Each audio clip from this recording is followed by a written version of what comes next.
Have you ever felt a surge of pure, irrational terror over something small? Maybe a slight change in your partner's tone of voice, a short formal email from your boss, or the feeling of being too seen when you succeed.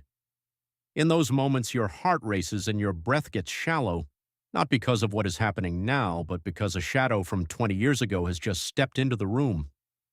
We like to think we've grown up, but for many of us, our adult life is just a series of reactions controlled by a child who is still trying to survive.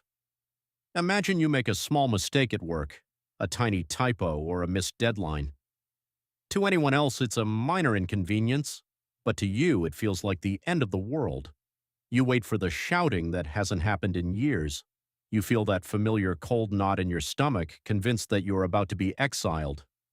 This isn't just stress, this is a neural time machine.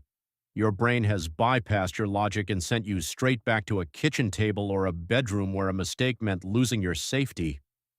When we are children, our brains are like wet cement. Every emotional experience leaves a permanent mark. If your environment was unpredictable, hypercritical, or emotionally cold, your brain didn't learn how to live, it learned how to survive. It mapped out the world as a dangerous place.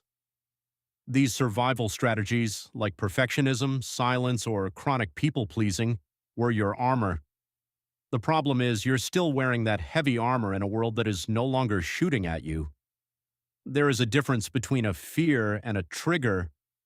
A fear is about the future, a trigger is about the past.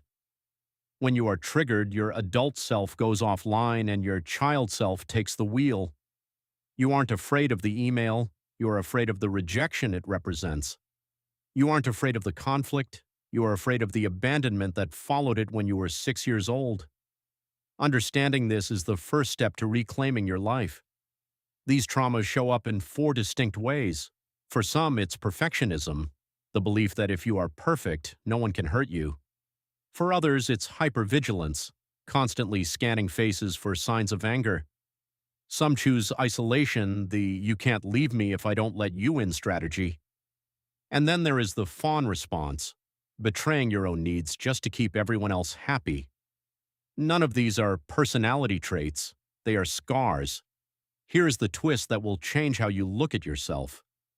Your adult fears aren't a sign of weakness, they are proof of how incredibly strong and resourceful you were as a child. You created these fears to keep yourself alive in a situation that was too big for you. Your anxiety was your guardian, your overthinking was your scout. You didn't fail, you succeeded in surviving. But the war is over now. You can thank your fears for their service and tell them they can finally go home. Healing isn't about getting over it, it's about reparenting yourself. It's the slow, quiet work of showing that frightened child inside you that they are finally safe. The next time you feel that irrational dread, don't judge it. Breathe into it. Tell that inner child, "I see you. I know why you're scared. But I'm the adult now, and I promise I will never leave you." You survived the past. Now it's time to live the present.